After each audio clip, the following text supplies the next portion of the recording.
You're listening to the Spirit Podcast. Welcome, curious ones, to Beyond the Veil, where the ghosts are opinionated, the UFOs are punctual, and the haunted real estate market is somehow hotter than ever. I'm Beck, your solo guide through the shadows this week. Yeah, you heard that right, just me. No Rachel this time. No witty banter volley. No one to play off of. So if you're hoping for a laugh track or a sidekick giggle, you might want to just go listen to a sitcom rerun. If, however, you're into paranormal drama, ghost auctions, cursed resale items, and the occasional unhinged time traveler from TikTok, then stick around.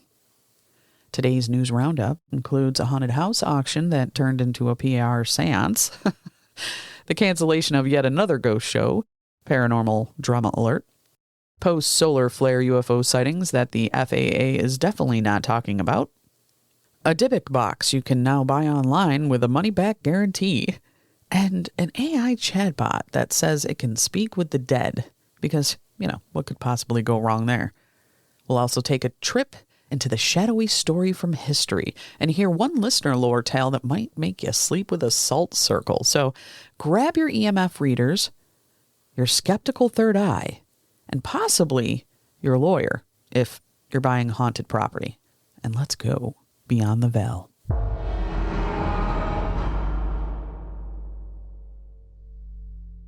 You'd think a home known for demonic possession, poltergeist activity, and a connection to the actual Warrens would come with a waiver, a priest, and maybe a punch card for exorcisms. But no. This week, the infamous Conjuring House hit the auction block like it was just another charming farmhouse fixer-upper with only mild soul-screaming.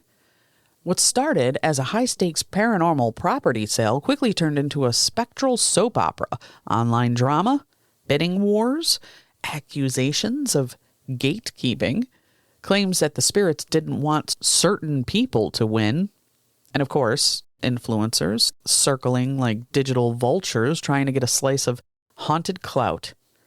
The winning bidder?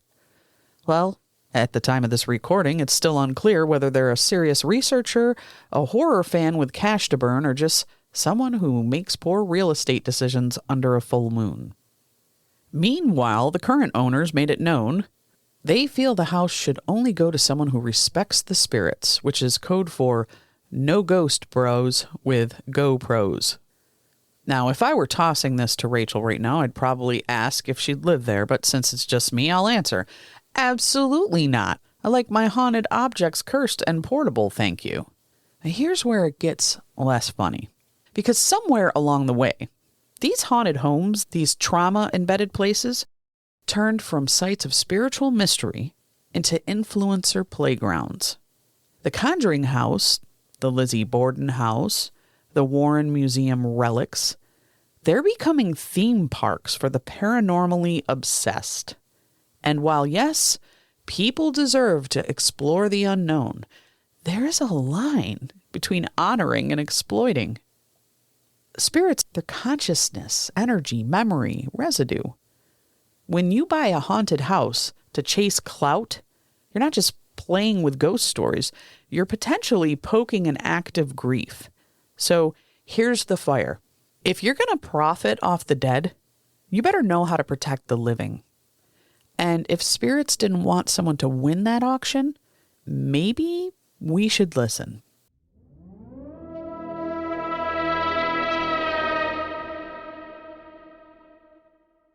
Ghosts might not die, but apparently ghost shows do. Or at least they get into very public, messy breakups. Paranormal Lockdown, the show once co-helmed by Nick Groff, has hit another wall, and this time it's not made of brick in an abandoned asylum. Fans were already salty after previous cancellations and drama with networks, but now rumors are swirling that a new season was in the works, only to be mysteriously shut down again. Cue the fans lighting candles and sharpening pitchforks in the comments section. And if that weren't enough, online spats have reignited between former co-stars, cryptic tweets are flying, and some fans believe the show is being blacklisted by, well, let's just say, other quote-unquote respected ghost hunters. Yes, we've officially reached the ghost hunting Hunger Games. So, if I get randomly ghosted by every paranormal show next month, you'll know why. I covered this headline, Pray For Me, or Send Salt, or both. So what's really going on here? Some blame network politics. Others blame feuds, lawsuits, or even bad spiritual karma. Let's be honest. When your whole career is built around provoking angry spirits in condemned buildings, eventually something's going to follow you home. Sometimes haunted houses aren't the problem. Haunted egos are. The spiritual irony? While the show was called Paranormal Lockdown, it seems the only thing getting locked down these days is communication. Fans have been digging through Instagram posts, live stream comments, and TikTok theories like amateur digital archaeologists, trying to find clues about why it really ended. Some blame network censorship. Others say it's ego clashes. One brave soul on Reddit said it's all because someone disrespected a demon, and honestly, that kind of tracks. Look, if you're into poking ancient spirits and burning sage in a Walmart parking lot, eventually the spirits are going to poke back and probably take your TV deal with them. But here's the bigger picture. This is what happens when the paranormal industry becomes performance over purpose, when investigations become monetized, when fear becomes branding, when the spirit world becomes content. It's no longer about what's real. It's about what gets views. And here's the thing the spirits always remember. Intent opens the door. Ego kicks it off its hinges. So if you're chasing ghosts for clout, you might just get haunted by your own reflection. Well, if you've been looking up lately, you're not alone, and apparently neither are we. Following a recent surge in solar flare activity, there's been a noticeable uptick in reported UFO sightings across several regions, especially near military installations and commercial flight paths. Multiple airline pilots have stepped forward anonymously, describing what they call metallic objects parsing the plane, silent V-shaped crafts, and the classic, it wasn't a drone and it wasn't a balloon, which is basically pilot code for we saw something, the feds are pretending they didn't. Now, meanwhile, the FFA has gone full mime. Zero acknowledgement, no airspace alerts, not even a casually vague press statement to pretend it was Venus. Look, I don't know what's worse. Actual aliens pacing our airliners, or the fact that we now just shrug when we hear about it. Like, oh, a craft that can blink in and out of radar. Meh. Pass the pretzels. I mean, we are officially jaded and maybe a little doomed. But here's where it gets even stranger. A handful of researchers believe that solar flares, which dramatically affect Earth's magnetic field, may act as energetic openings, creating visible anomalies or thinning the dimensional curtains just enough for us to glimpse what's usually hidden. And if true, that would mean we're not suddenly being visited more. We're just finally seeing what's always been there. And maybe the real cover-up isn't the craft. It's the frequency fog, keeping our perception on mute. So what does it mean when pilots, researchers, and everyday skywatchers all start reporting anomalies after a solar spike? Is it the sun acting like a cosmic highlighter? Or is it something riding the flares in? Because as solar activity increases, so do sudden memory lapses, weird sleep patterns, and yes, more sky glitches showing up on doorbell cams and cockpit recorders. One retired air traffic controller even hinted in a podcast, there are crafts we don't talk about. They show up when the magnetosphere ripples and then they're gone. That's comforting, isn't it? Nothing like casually being stalked by interdimensional skyfish while you're trying to make it to Terminal B. But maybe the sky is thinning for a reason. Maybe disclosure was never going to come through government memos, but through magnetic memory returning to the human soul. We're not waiting for them to announce it anymore. We're starting to remember it ourselves. TikTok, where dance trends, makeup tutorials, and full-blown timeline prophecy all live in algorithmic harmony. This week, a user claimed to be a time traveler from the year 2236 and he's declared that October 23rd, 2025, is what he calls the flip date. In his words, this is the moment where timelines fracture permanently, those with encoded frequency recognition activate, and a memory veil collapses between parallel Earths. So, typical Tuesday. I mean, if a guy in a hoodie with glowing eyes and lo-fi synth music says it's true, who am I to argue? Also, please remind me not to schedule a dentist appointment on the 23rd. I'd rather not be mid-root canal when the veil collapses. But jokes aside, here's the weird part. Multiple self-proclaimed sensitives and intuitive watchers online have noted that something does feel energetically heavy around that date. October 23rd lands just days before the lunar eclipse. It follows global solar storms. And yes, historically, it's a hotspot for weird disappearances, electromagnetic spikes, and ancient death festivals in several cultures. Coincidence? Maybe.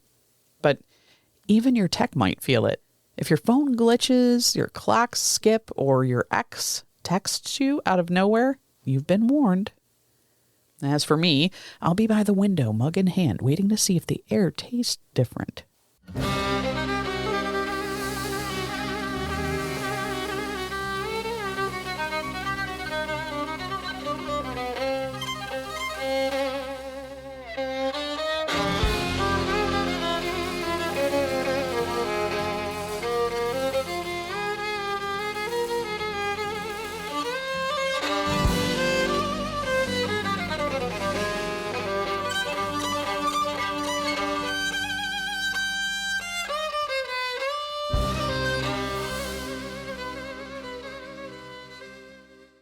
In case you're new here, a Dybbuk box is a supposedly cursed object, usually a wine cabinet, believed to trap a malicious spirit or soul fragment from Jewish folklore. So imagine my surprise when I saw one listed on a popular resale site with this description. Quote, mildly haunted, disturbing dreams, minor poltergeist activity, ships in 3 to 5 business days, returns accepted within 7 days of delivery. Oh, good. The abyss comes with tracking. Honestly, if your haunted box arrives broken, do you ask for a refund or a rabbi? And is spirit still attached considered a restocking fee? The deeper issue here. These boxes, once ritual items or spiritual traps, have become collector's novelties. There's now an entire cottage industry of DIY curses for sale. Some are real, most are fakes. But the energy they play with is still very real, and intention binds spirit. If someone believes a Dybbuk is attached and treats it like a joke, they may still open a door. Not all curses shout. Some whisper, and the price isn't always listed on the receipt. So if you're planning on ordering one of these little nightmares online, just remember, haunted may be a vibe for decor, but bound spirits are not for resale.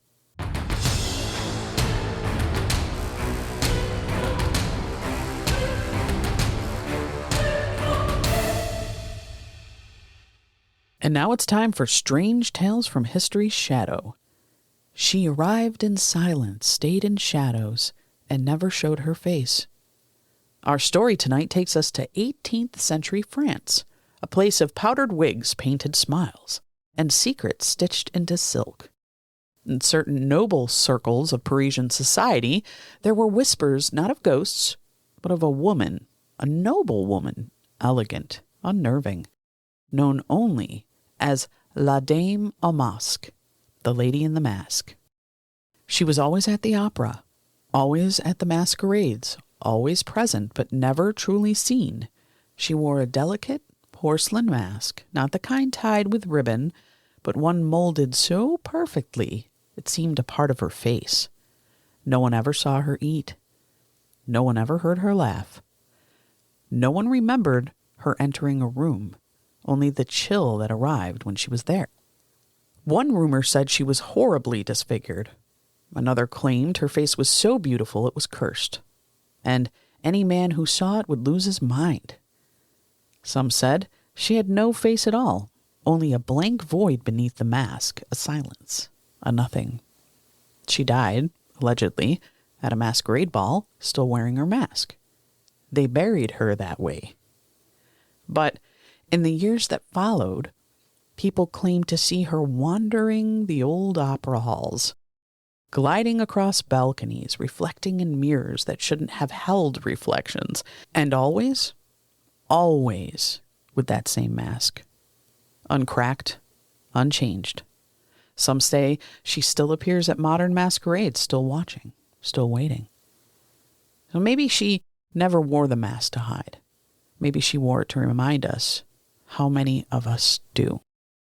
In a world built on performance, those who never remove the mask eventually become it.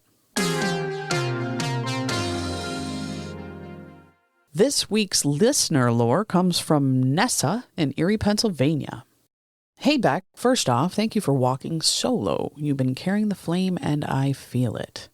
I've debated sending this story for months, but after hearing you talk about the masks falling, I knew it was time. This happened to me when I was 14. It started as a dream, but it didn't stay there. In the dream, I was in my childhood bedroom. Everything looked normal, except for one thing. There was a white porcelain mask lying under my bed. It was cracked right down the center, but still smiling. Not in a comforting way, in the way that made my skin crawl. I reached down to touch it, and the moment my fingers grazed it, I heard a voice whisper in my right ear. It's not your face anymore. I jolted awake, sat up, room silent, heart racing. I told myself it was just a weird dream, until 3 nights later, my younger sister came into my room, pale as a sheet, and said, "There's something under your bed. I heard it laughing." She wouldn't sleep near me for weeks. We saged, I prayed, and I never saw the mask again. But even now, when I wake up at night, I sometimes feel like I'm still wearing something that doesn't quite fit. Thanks for listening. I feel less alone knowing others are unmasking too. Nessa. So now my reflection. Not all masks are made of porcelain. Some are made of memory. Some we put on as children and we forget to take it off. Thank you, Nessa, for reminding us that even in dreams, the soul speaks and sometimes it warns. These are the stories that matter most right now. Not the polished ones, not the Hollywood hauntings or the ghost hunter clickbait, but the quiet ones.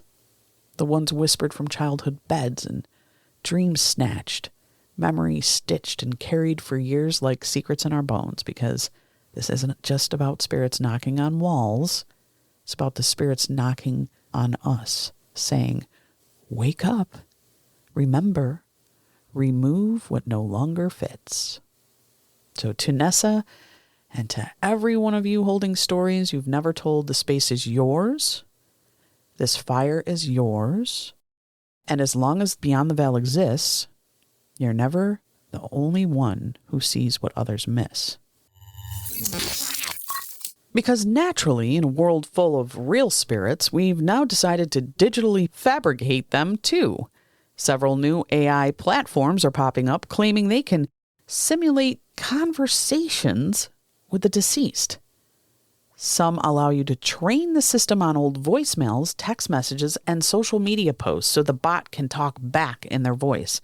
Others go full spirit board style, offering seance simulations with spooky sound effects and interactive energy matching. Because what could possibly go wrong? You know, nothing screams inner healing like chatting with a deepfake version of your grandma who suddenly wants to upsell you on crypto coin from Beyond the Veil. But here's the deeper rub. For some, this feels like comfort. It's a way to grieve, to feel close again. But for others, especially those of us who know what spirit actually is, this crosses a dangerous line because here's the truth. AI can mimic syntax. It can learn patterns. It can even trick you emotionally, but it cannot channel a soul. What it can do is open doors you don't fully understand. And when grief gets involved, discernment gets fuzzy. If you're not protected, clear, grounded, trying to talk to your dead loved one through AI might just become a beacon for something else. Something wearing a voice that isn't your own. Something that doesn't need a charger because it feeds on confusion. We already have tools to speak to the other side. We don't need silicone masks pretending to be the ancestors.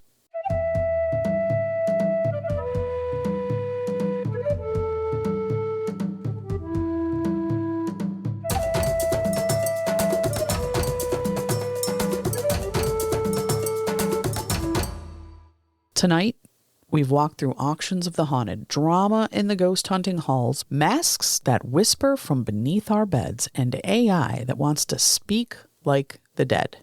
We've met watchers in the sky, time travelers in hoodies, and through it all, you stayed with me. Thank you. Yes, things are shifting. The format is changing, but the flame, it still burns. I'll be here bi-weekly, bringing you the strange, the spiritual, the whispered, and the wild, just as I always have, only now a little more direct, a little more distilled. So, until next time, watch the skies, guard your name, and don't buy cursed objects with a return policy. This has been Beyond the Veil News, and I'm Beck, still listening, still watching, still walking that edge between strange and sacred, because not everything that haunts wears a face. To the spirit Podcast. Supernatural science. I'm ghost. Psychic. mystic Spirits. Divine source. Heaven. It's magic.